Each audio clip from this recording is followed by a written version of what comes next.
En primer lugar, una precisión terminológica.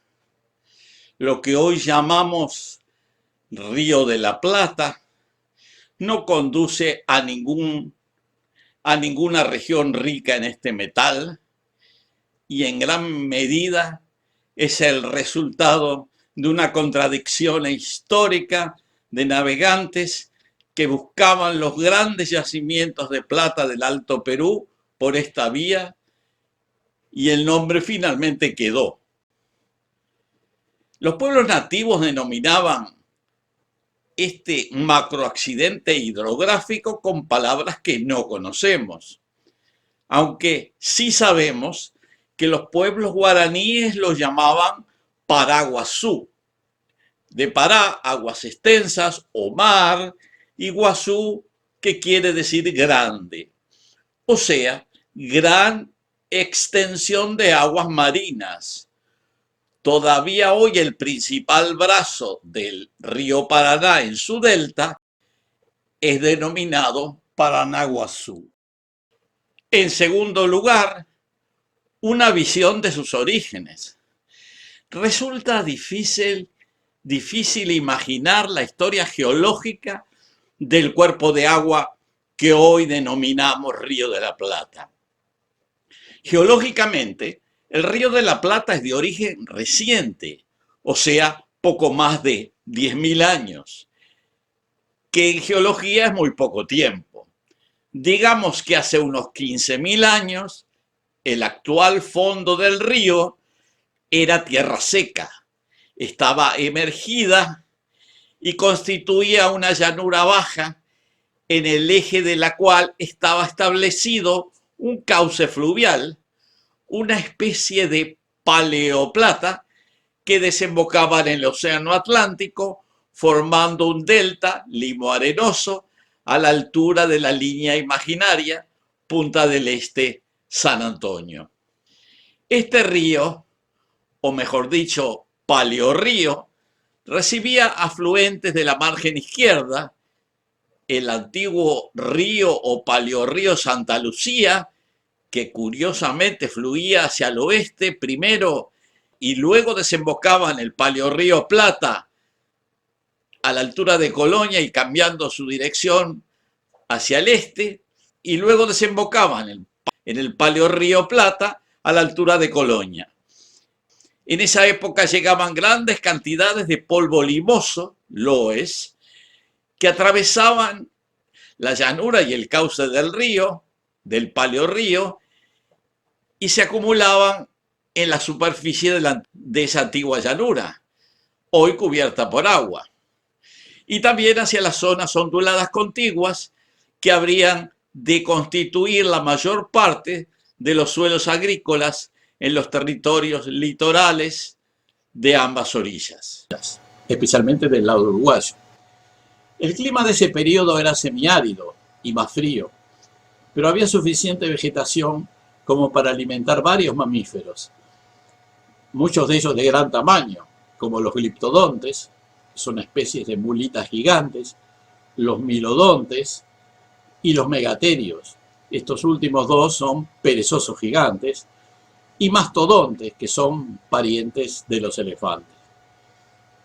Debemos señalar que en esa época, hace unos 10.000 años, fue que llegaron las primeras comunidades humanas de esta región. Sabemos que ellas fueron responsables por la extinción de las especies gigantes de las que hablábamos.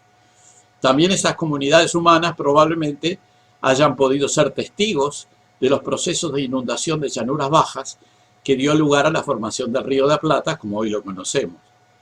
Como decíamos anteriormente, hace unos 10.000 años el nivel del mar subió las llanuras emergidas platenses, que en ese entonces fueron inundadas casi totalmente, solo sobresaliendo algunas pequeñas islas, por ejemplo la isla de Flores. Geomorfológicamente, debido a ser un valle fluvial inundado, y utilizando un vocabulario generalmente empleado, el Río de la Plata puede ser considerado una verdadera ría. Hoy es una superficie acuática de forma groseramente triangular que se extiende por 325 kilómetros de largo en dirección de noroeste a sudeste y alcanza su máximo ancho precisamente en su extremo sur oriental con 225 kilómetros. El extremo occidental, a la altura de Colonia del Sacramento, allí su ancho es de poco más de 40 kilómetros, descendiendo a 2 kilómetros en el angostamiento de Punta Gorda frente al delta del Paraná. La superficie del Río de la Plata es de aproximadamente 30.000 kilómetros cuadrados. Su orilla suroeste, que corresponde al territorio argentino, está conformada por planicies bajas, a menudo inundables, mientras que la orilla noreste es más alta, compuesta de playas y puntas rocosas, con un antepaís de relieves suavemente ondulados correspondiente al territorio uruguayo. El Río de la Plata es poco profundo. El promedio de profundidad no supera los 10 metros, alcanzando su profundidad máxima de 25 metros sobre la línea imaginaria que determina su límite exterior. Hay numerosas zonas con profundidades mucho menores que se denominan bancos, incluyendo el extenso Banco Ortiz, de composición areno-limoso, frente a las costas uruguayas de San José, con profundidades de 2 a 4 metros, y el Banco Inglés, que es menos extenso, pero con menor profundidad, de 50 centímetros a 3 metros. Está compuesto de un sustrato rocoso, localmente cubierto por arena. Otros bancos de menores dimensiones son el Banco Arquímedes y el Banco Rouen. Estos bancos son importantes por representar obstáculos a la navegación y son responsables de numerosos naufragios. Por otra parte, la amplia apertura del Río de la Plata daba y da lugar a la entrada de las aguas saladas oceánicas durante los periodos de menor flujo pluvial y pleamares, incluyendo las mareas eólicas, y el avance de las aguas dulces que son aportadas por los ríos Paraná y Uruguay durante los lapsos de fuertes lluvias y bajamares. Las aguas saladas tienden a avanzar por debajo de las aguas dulces con relativamente poca mezcla y este régimen característico del Río de la Plata se denomina régimen estuárico. Por eso se puede decir que el Río de la Plata, además de ser un río o una ría, es un estuario. En otras palabras, podríamos definir el Río de la Plata como una ría estuárica. El resultado de todo esto es una poderosa entrada acuática en el continente que fue aprovechada para el acceso marítimo a los ríos principales. En la orilla sudoccidental se estableció el puerto de Buenos Aires en 1580 y en la nororiental el puerto de Montevideo. En diferentes momentos se establecieron otros puertos, Colonia, Maldonado, La Plata, pero nunca tuvieron la importancia de estos dos puertos principales antes mencionados. El Río de la Plata es generalmente navegable, la profundidad de los canales es de más de 8 metros. Pero debido a la presencia de bancos de poca profundidad, se requiere una batimetría, o sea, una medida de la profundidad, una batimetría precisa para evitar naufragios. También hay un régimen de tormentas frecuentes y nieblas que ha dificultado aún más la navegación en este río estuárico. Podemos decir que en los hechos, de cierto modo, la historia del Río de la Plata es la historia de los grandes naufragios que allí ocurrieron. Como señalábamos anteriormente, el Río de la Plata es generalmente navegable. Presenta calados de más de 8 metros de profundidad. Pero debido a la presencia de bancos de poca profundidad, requiere una batimetría precisa para evitar naufragios. Un régimen de tormentas y nieblas frecuentes ha dificultado aún más la navegación de este río estuárico. Desde el punto de vista de la navegación, el Río de la Plata es un estuario muy peligroso donde ocurrieron muchos naufragios. El primer obstáculo que se les aparece a los barcos que entran navegando el Río de la Plata desde el noreste oceánico es la isla de Flores. Está ubicada a unos 10 kilómetros de la costa más cercana y a 25 kilómetros del puerto Montevideo. Tiene 1.800 metros de largo y unos 300 máximos de ancho, unas 36 hectáreas, y está constituida por 3 montículos, uno de los cuales está unido a los otros por una restinga que se cubre en la pleamar y reaparece en la bajamar. Los otros 2 están separados por un istmo que no llega a cubrirse más que en las mayores tempestades.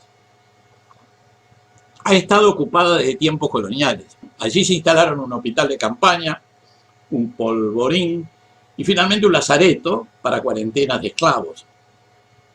En la época portuguesa se levantó un faro y allí estuvo instalado un cuartel de la comandancia militar y la oficina de correos y telégrafos, una estación sanitaria marítima para los buques con enfermos que disponía de un departamento de desinfección. Unos 18 kilómetros al sur de la isla de Flores y a 28 kilómetros de la costa uruguaya se encuentra el llamado Banco Inglés. Es una antigua elevación rocosa, tal vez granítica, que al ser inundada, la llanura antigua quedó como una elevación del fondo del río y cuya cima más elevada está a unos 50 centímetros de la superficie del agua, con rompientes en su borde norte asomando durante las bajantes extraordinarias. Se extiende de norte a sur con una longitud de 18 kilómetros y casi 4 kilómetros de ancho, con un perímetro de 75 kilómetros y una superficie de 17.000 hectáreas. Su promedio de sonda, o sea, de profundidad, es de 5 metros, pero en algunos lugares es mucho menos. Los relatos de las expediciones de Solís, Magallanes y Gaboto lo denominaban Bajo de los Castellanos. El Banco Inglés fue así bautizado luego de que el inglés John Drake, sobrino de Francis Drake, naufragaran en febrero de 1583 en las cercanías de Punta del Este y al ser capturado por los españoles dijera que era sobreviviente de un barco mercante hundido en el Bajo de los Castellanos a fin de ocultar su condición de pirata. A partir de entonces comenzó a ser llamado Banco Inglés. El espacio entre la isla de Flores y el Banco Inglés constituye la puerta para el ingreso y salida de barcos de ultramar de los puertos del Río de la Plata y de los ríos que confluyen a él. Desde esta zona parte el canal de acceso al puerto de Montevideo y el canal Punta Indio, que desde el Pontón de Recalada, que es un barco mantenido por Argentina para embarque de prácticos del río, que lleva al puerto de Buenos Aires y a los demás de la Cuenca del Plata. La mayoría de los naufragios se relacionan con las restingas costeras y puntas rocosas, así como los ocurridos en el Banco Inglés y en la propia isla de Flores. En particular, los naufragios causados por el Banco Inglés han sido numerosos y el salvataje de las embarcaciones o sus tripulaciones muy difícil por la distancia a la costa y la falta de referencias. En un próximo video trataremos este tema con mayor profundidad y en mayor detalle.